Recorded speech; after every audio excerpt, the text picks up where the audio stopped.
Jocelyn Briggs here with Boundless Pursuits Coaching and Training. So I want to share with you something that a friend shared with me a couple years ago called Life-Changing Bread. And that is literally what the recipe is called. So if you want to look up the recipe, it's not my recipe. None of these recipes are my recipes, you guys. I'm not that talented.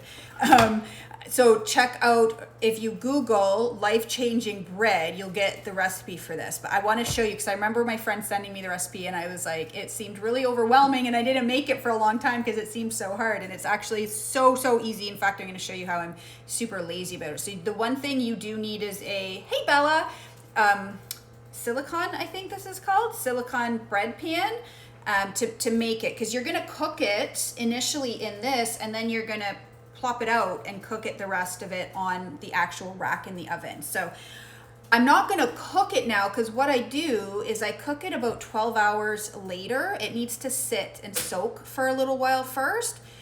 This isn't like your baguette type of bread. This isn't like your typical type of bread. So change your mindset as we start, because it's not going to be what you're expecting and you might be disappointed, but it's more of a really hearty, really satisfying seed bread. And I don't tend to eat a lot of bread, but sometimes I just want kind of the vessel to serve stuff on. And so it's also really filling. It's probably, I'm gonna guess, high-ish in calories. Like, it's not low in calories, but it's really high nutrient density. It's gluten-free.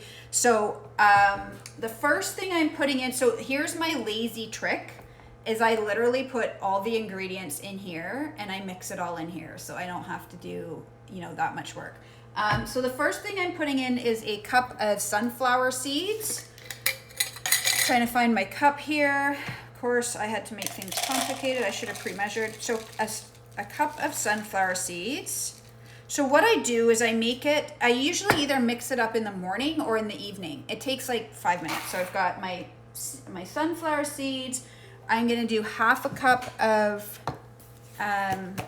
flax seeds. The one thing that I'm not 100% sure on is, I know that flax, I'm using this, I hope nobody from Pampered Chef is watching me right now because I'm using this wrong.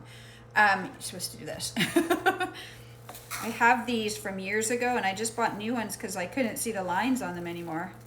Okay, so let's say half a cup of flax. So your body can't actually absorb flax seeds. They need to be broken up. So I'm not sure, I've never tried it, but it might be a thought to use ground up. But this is I'm following the recipe, you guys. So half a cup of flax seeds, half a cup of either almonds or hazelnuts. I typically actually use these guys, pumpkin seeds. I don't have any right now because I'm using them in my protein balls that I'm making. So I've got hazelnuts and I've just chopped them up a bit. I would highly recommend chopping them because the bread will hold together a little bit better than putting the whole ones in. That's what I found. You could also use almonds. So you can kind of use, hey, Rick, and my sister. I know you guys probably won't stick around for very long, but I'm making life-changing bread. Actually, I think my sister may have tried this before. I'm not sure.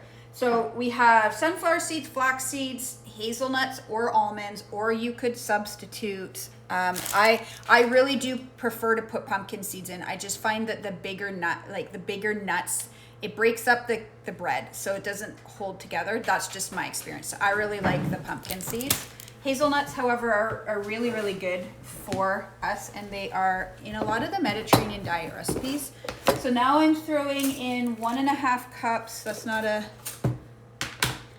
cup. Okay, if anybody's watching me that's like, a pro in the kitchen and is cringing that I'm not using my measuring cups correctly, then sorry.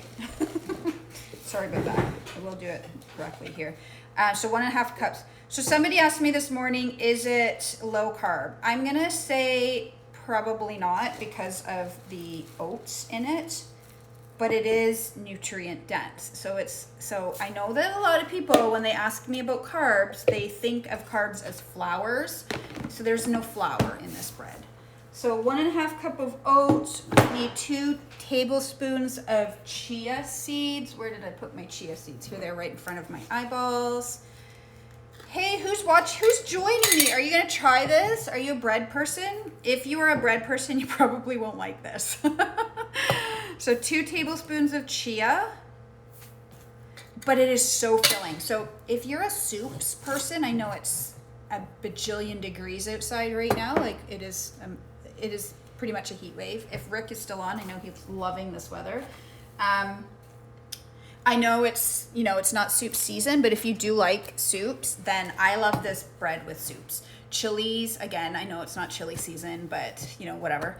I also love it with tuna salad, or if any of you are brave enough to make my sardine salad that I shared, which I highly recommend trying if you like tuna salad, because I guarantee you, oh my gosh, I don't know why my light keeps going off. Okay, so 4 tablespoons of psyllium, 1, 2, seed husks. I'm gonna go with 3 because it says 3 if you're using the powder. So psyllium husk powder, some sea salt. So watch me cheat again. We got the keg dinner for Mother's Day, and I still have the salt and pepper from it. So totally cheating. So 1 teaspoon. This is not a teaspoon. This is my guesstimation of a teaspoon. There's a little bit of pepper in there too. Whatever. Okay, so now I'm doing another substitution. I always feel like my mother when I do substitutions. I've shared with you guys before. My mother, it's a family joke that she'll make, you know, lemon thyme chicken and have no lemons and no thyme, and then she'll make it her own way, and then she'll notoriously say that the recipe sucked and it wasn't very good and it lacked flavor.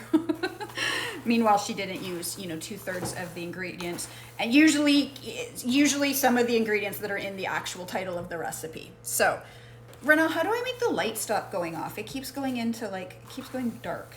No, she doesn't know. Okay, so then you just stir all this up. The only other thing that we have to do for this recipe is we have to mix up the liquids, mix it all together, and then you're just gonna let it sit for the day, and then I will bake it later, but I'll give you the sort of the instructions. So I need a tablespoon of maple syrup. This is where I'm gonna substitute here for a sec. You're supposed to use a tablespoon of coconut oil. We always have coconut oil, always. Somebody used the coconut oil. I think it's the person that's sitting right over there that used it and didn't tell me that there's none left, but anyways, we're not gonna lay blame. We're just gonna try it. I'm gonna use olive oil. So maybe, I know that melted coconut oil works really well. I'm not sure about olive oil. So I need 3 tablespoons of, you could probably actually use melted butter, which is in hindsight maybe what I should have done now that I've already mixed up olive oil, but we'll see how it works. Do you guys have people like that in your house that use things up and then don't tell you? Like, my son is notorious for using up the milk, and then somebody goes to make tea or something and there's no milk, even though he used not only the last bag but the last last amount of milk in the bag. Okay, so then the last thing I'm going to do is add 1.5 cups of water to this, and hopefully my light doesn't go off. 1.5 cups of water.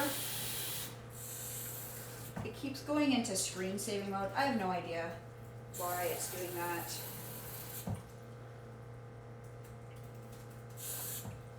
And so then the last thing, all I'm gonna do now is pour this. So I stir this up. Oh, I bought a cute little whisk. I should have tried that.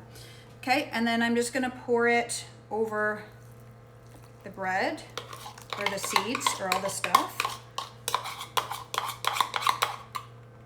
I think it would be really good with like nut butter as a snack too, or avocado toast if you're an avocado toast person, which would be really high in calories. But and that's it, you guys. So then now I leave this to sit for the day. So you can kind of see there's a little gully of water in here, but what's going to happen is as the day goes on, it's going to absorb. And then what you want is, you want to wait till you can kind of pull the sides out and it sort of sits in kind of like a block. So once it gets to that point, you can cook it, and all you have to do to cook it, and you can Google the recipe, it's called Life Changing Bread. So you can have the recipe yourself and follow it. But I found the instructions tricky initially. It sounds tricky. So this is all I did. It took me no time. I'm gonna leave it for the day. Once you can pull the sides apart, then it's ready to go into the oven. And then you essentially, I think you cook it for a certain amount of time like this, you cook it, and then you basically flip it and plop it out onto the actual rack of the oven, and you finish cooking it like that, and you pull it out. That's it. So there you go, like super easy.